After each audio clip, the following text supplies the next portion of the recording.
Hallo almal en baie welkom by vanoggend se erediens. Mag vanoggend se erediens vir julle 'n plek wees waar julle tot God kan uitroep. 'n Stilword plek waar julle net kan wees net soos jy is. Kom ons raak stil. Kom ons haal asem en raak bewus van God wat reeds hier teenwoordig is. Kom ons sluit ons oë.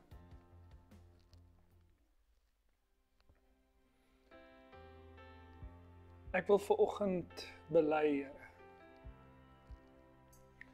Dit is soms moeilik om vas te klou aan hoop. Here, dit is soms moeilik om te glo. Dit is soms moeilik om lief te hê.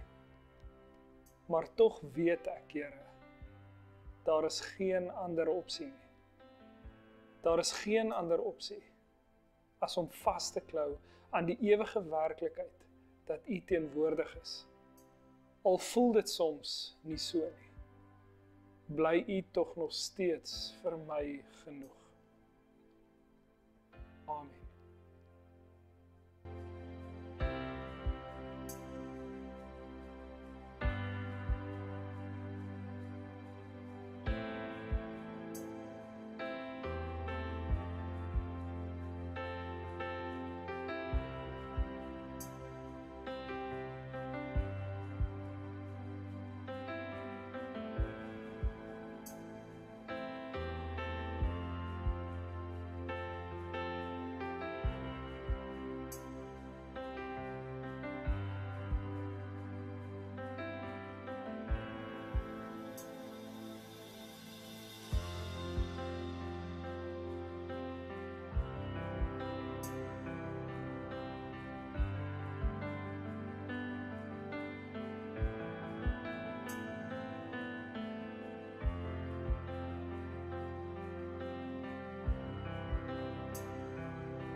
Ons is tans besig met 'n reeks oor hoop.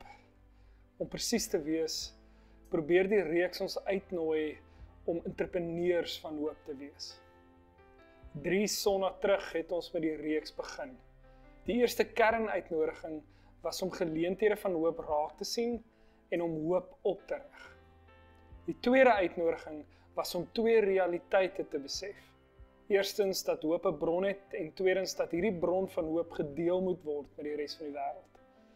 Laas Sondag was ons uitgenooi om met ons angs saam te leef. Deur soos Jesus ons angs te omhels en beheer te neem van hoe ons op hierdie angs reageer. Vanoggend gaan ons stil staan by die volgende tema. Entrepreneurs van hoop roep uit. En dit laat my baie dink aan 'n vriend van my. Ons het vir jare elke jaar 'n staproete in die Doringrivier gaan stap. Die een spesifieke jaar was vir hom 'n moeilike jaar. Want sy ma is in daardie jaar weens kanker oorlede. Sy ma was sy alles. Sy ma was die kern en die gom van hulle familie. Ek kan onthou hoe hy een middag in die Doringrivier net geskree het. En so ver soos wat hy geskree het, het dit in die vallei af geëcho. Dit was asof hy net 'n oomblik gekry het waar hy alles in daardie vallei kon los. Al sy vrae, al sy wonder. Ek kan vanoggend vir julle ook vra, voel julle nie ook soms so nie? So asof jy van 'n bergtop af wil skree.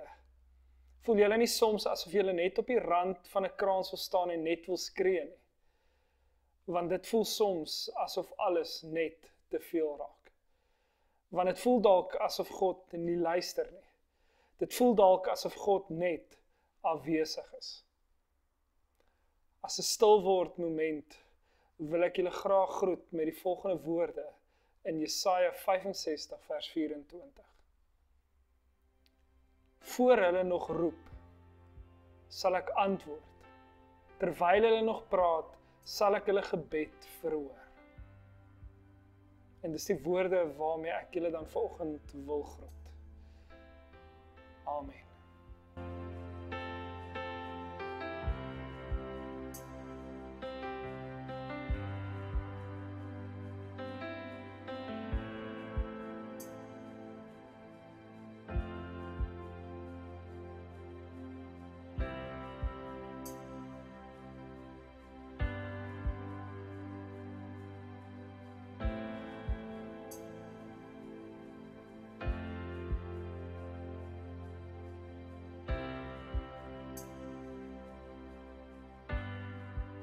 Die teks wat die reeks voorstel is Psalm 13. Ek weet ek het in die begin van die jare ook daaroor gepreek, maar om getrou te bly tot die reeks en proses gaan ons na Psalm 13 luister.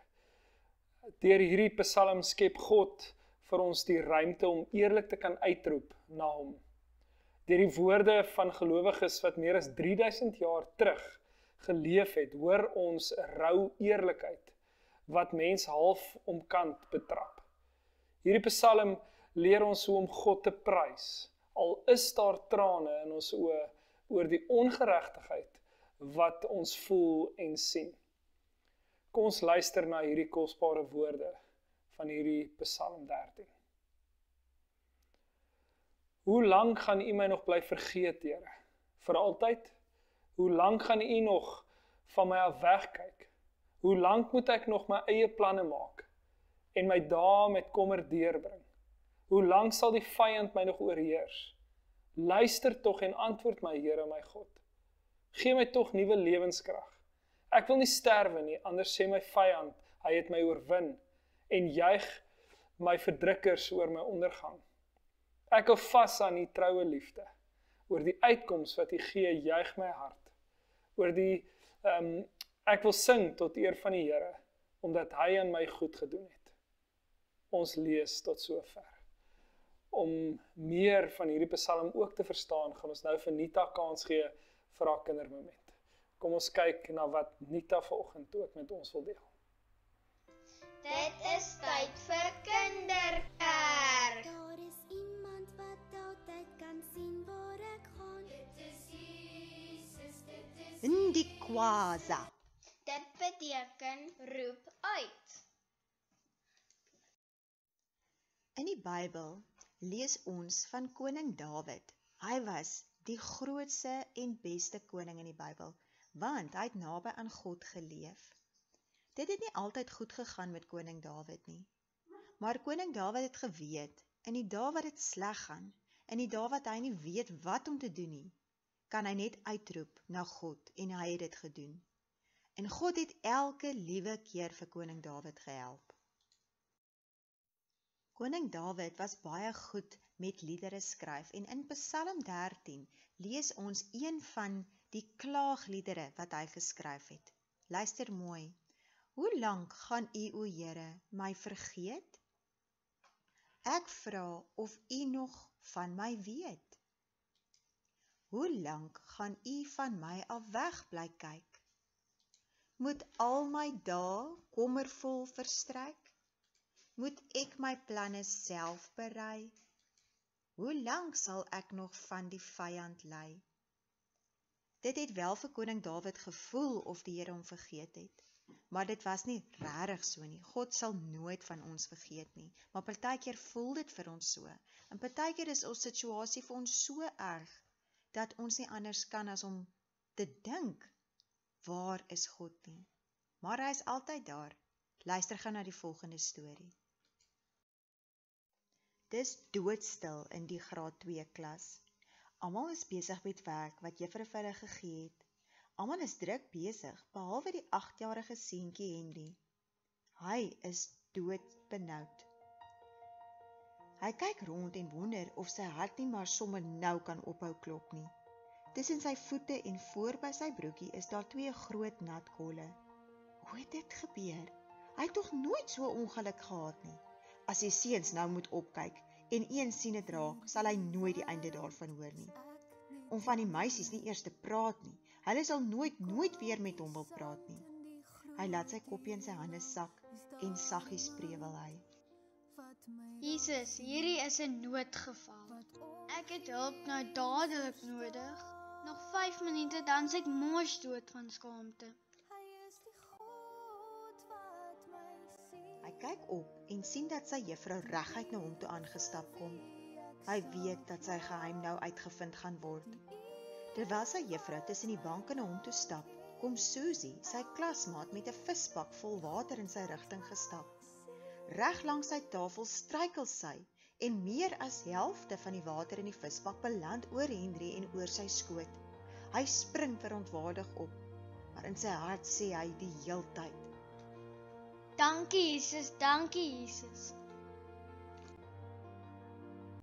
Daar breek pandemonium in die klaskamer uit. Juffrou gryp hom by die hand en hardloop met hom na die skoolse klerewinkel, waar sy vir hom 'n broekie en hemp kry wat pas en sy laat hom dit dadelik aantrek terwyl sy die soknat klere in 'n plastiek sakkie sit sodat hy dit kan huis toe neem.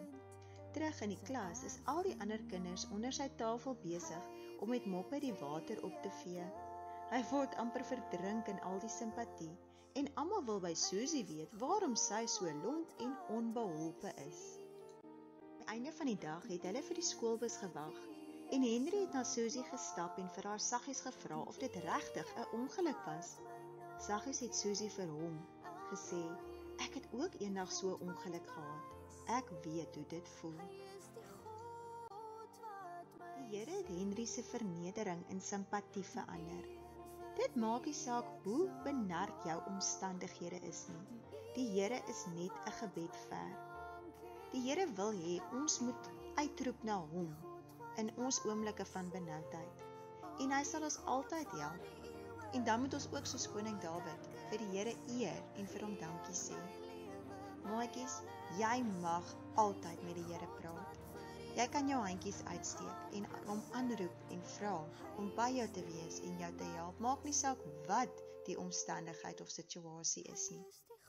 Entrepreneurs van hoop roep uit na God, want hulle weet, hy sal hulle altyd help. Die Xhosa woord vir uitroep is Ndikwaza. Dit is 'n intense woord wat baie sterk emosies omskryf. Dit verwoord eintlik 'n sterk innerlike realiteit van iemand wat gewond is. Het ons nie maar almal iewers in ons lewens hierdie gewondheid nie, of hierdie gewondheid gevoel nie.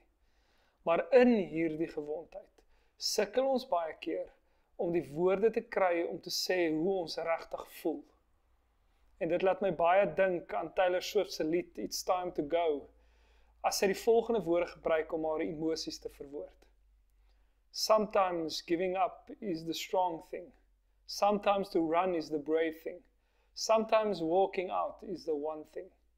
Sometimes is dit dalk die beste opsie om dit te doen. Om uit te loop, om dit te ignoreer.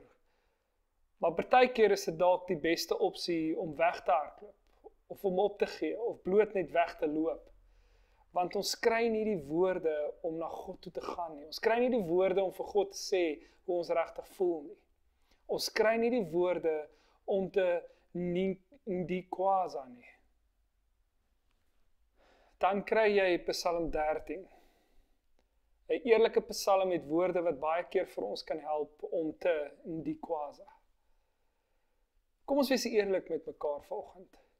Dis vir ons vreemd. Ons leef bietjie in 'n kultuur van ontkenning. Ons is versigtig om te wys wat binne ons aangaan, veral voor God en mede-Christene. Ons antwoord mekaar in tye van nood met woorde soos goed dankie. Wanneer gaan dit fyn wees om vir mense te sê, weet jy, dit gaan eintlik flippend sleg. Psalms soos Psalm 13 bevestig dat die Jode hul totaal oorgegee het aan eerlikheid, sodat hulle kon sin maak uit dit wat die lewe na ons toe bring. Daardie gevoel van, daar is nie genoeg liefde nie, daar is net pyn en verdriet, daar is nie genoeg skoonheid nie, daar is nie regverdigheid nie, en ek kan dit nie aanvaar nie. Soos Rob Bell so treffend sê, lament exposes the dangerous truths we're inclined to suppress. Teksverse gedeeltes soos Psalm 13 gee vir ons woorde. Dit help ons om 'n eerste tree te gee na hoop. Dit is asof daar eers 'n dood moet plaasvind in ons.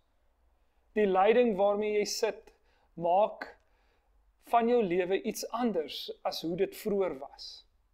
Ons moet dit laat gaan sodat ons kan aanbeweeg, sodat daar 'n opstanding kan kom.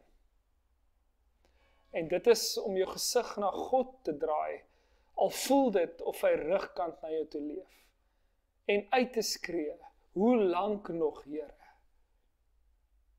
Hoekom gebeur hierdie goed? En dit is om met die deur in die huis te val en net te begin praat met God. Want dit veronderstel 'n onvoorwaardelike liefdesverhouding tussen jou en God, waar ek nie hoef te verduidelik nie. Daar is soveel meer as die woorde. Daar is gevoelens, 'n storie, 'n lewe saam met God. Dit is om te weet God kan die gapings invul en niks wat ek sê gaan maak dat hy minder of meer lief is vir my nie. Daar moet nuwe lewe kom en dit gaan met pyn gepaard gaan. Lament, gedeeltes soos Psalm 13, is die Bybelse manier om daarmee te werk. Jesus self praat met sy disippels en sê in Matteus 16, moenie weghardloop van lyding nie, omarm dit. En in Matteus 5 vers 4, geseënd is die wat treur, want hulle sal vertroos word. Hoekom dan ndikwaza? Want dit gee vir ons kans om die volgende 3 elemente uit te leef. Eerstens, om in gebed tot God ons klagtes eerlik te verwoord. Dit gee vir ons geleentheid om 'n realiteit te definieer. Iets wat ander mense nie sal verstaan of enigstens kan verwoord nie. Maar die klem lê egter hierop eerlik. Ek moet vanoggend bely. As 'n geestelike leier is ek moeg vir hierdie sintetiese Christendom wat sê dat alles altyd fyn moet wees. Die ironie van dit alles is dat niks op die kruis of Jesus se lyding fyn was nie. Dit was rou en eerlik. Hoekom mag ons klagtes nie ook eerlik wees nie?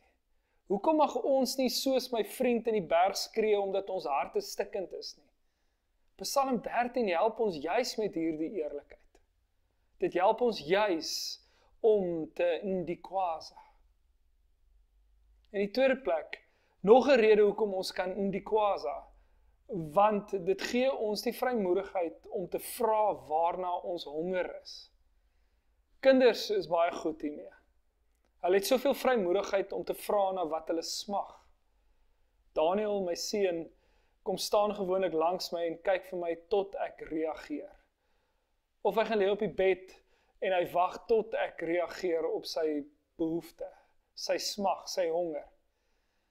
Party ouers noem dit dalk klaar. Maar wat as dit ons menslike natuur is om met God te kommunikeer oor dit wat ons hartsbegeerte is? Wat daarvan as dit ons menslike natuur is om voor God te staan en te wag tot ons sy stem kan hoor?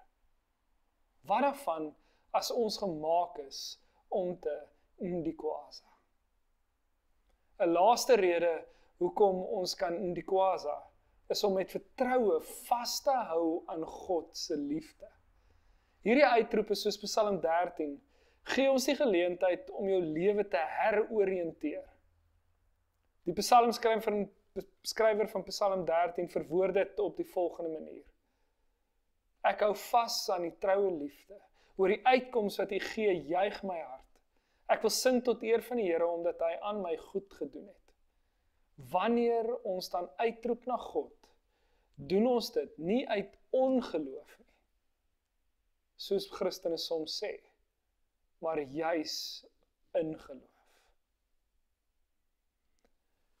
Die Bybel help ons om te ndikwaza. Dit gee ons woorde en 'n stem om te ndikwaza. Hoekom moet ons uitroep na God? As ons dit nie doen nie, beweeg ons na 'n fantasiewêreld of 'n bitter wêreld en ons sleep vir God ook daarheen. Soveel so dat jy in jou geloofslewe breek met die realiteite van die lewe en die werklikheid. Jy raak bitter, jy verwyd. Hoe kon hulle dit aan my doen? Jy vra vrae soos, hoe kon hulle dit aan my doen? Jy is kwaad, jy sit met hoë aggressie binne in jou. Jy verwag die heeltyd 'n redder, iemand wat sal kom om reg aan jou te laat geskied, om die onreg wat in jou gedoen is weg te neem. En jy is vasgevang in daardie wêreld, soos die oudste seun in die gelykenis van die verlore seun bitter. Ek het so hard gewerk en kyk wat gebeur met my. Om 'n ander reaksie hierop te verstaan, kom ons kyk gou na Johan se TikTok.